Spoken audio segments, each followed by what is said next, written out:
Maging makapuso ang role ni usa ka iring sa kadakong ball o kinatong siren karong buntaga. Makauban nato Joanne Eve Fabe. Good morning, maupay na aga Ma'am Joanne. Welcome sa GMA Regional TV Live. Paki-greet ma'am sa atong mga kapuso nga nagtan-aw ron. Maayong buntag mga kapuso and mga kapusa. By the way, my name is Joan Eve Fabe, and I'm a wealth management and certified investment advisor of ProLife UK. So I've been in this advocacy for the last 12 years, so it's more than a decade. And this is really dear to me and my husband. Sa way paglangay ma'am, hisgutan nato kining nag-viral nga video sa iring usa ka security pet. Sa istorya ni ini Ma'am Joanne.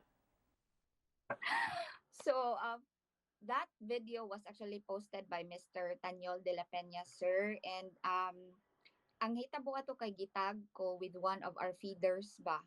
So when I checked the video, I was so surprised because I saw Kuya.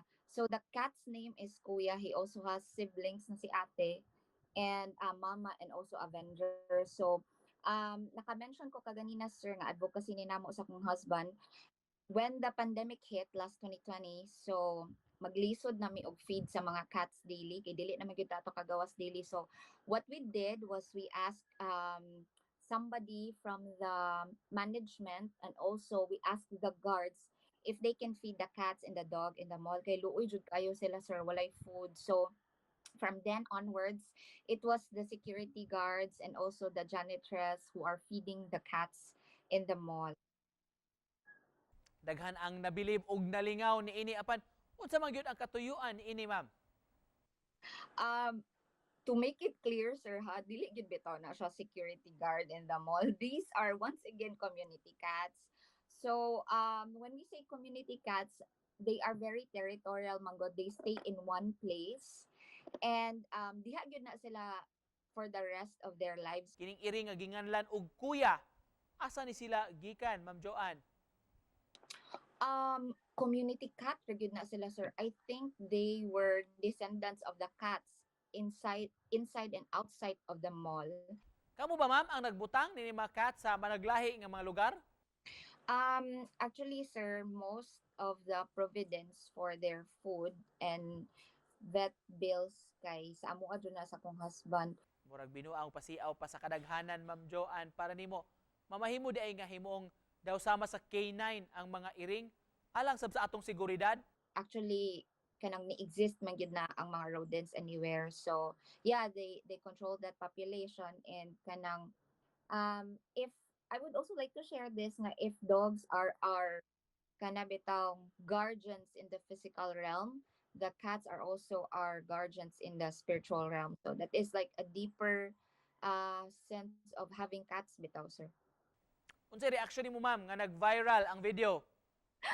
So na-shock jud ko, sir, kay wala mo ko nag-expect, and I even don't know the person, but I was just tagged in the post. And then I commented that sir, his name is Kuya and he is one of the community cats in the mall that we are feeding. And I am so happy because this brings out an awareness to everyone that once again we and stray cats and dogs can really coexist.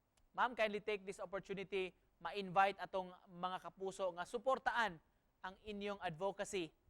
We are pushing for spay and neuter or ligate and kapon, for not just for your pets, but if you have community cats or community dogs in your area, because this will really curb the overpopulation bitaw of kanang mga stray cats and dogs. And we would also like to share with you, if you can and you will choose to adopt a stray cat or a stray dog. Og isip panapos Ma'am Joanne, unsay mensahe nimo sa ato mga kapuso labi na kini mga cat lovers?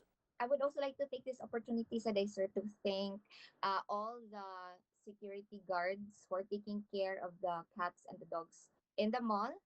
And to the person, Mr. De La Peña, who posted this viral na video, sir. Daghang salamat for joining us this morning, Joanne Fabe. Thank you, ma'am. Thank you so much, sir. Daghang salamat, mga kapuso.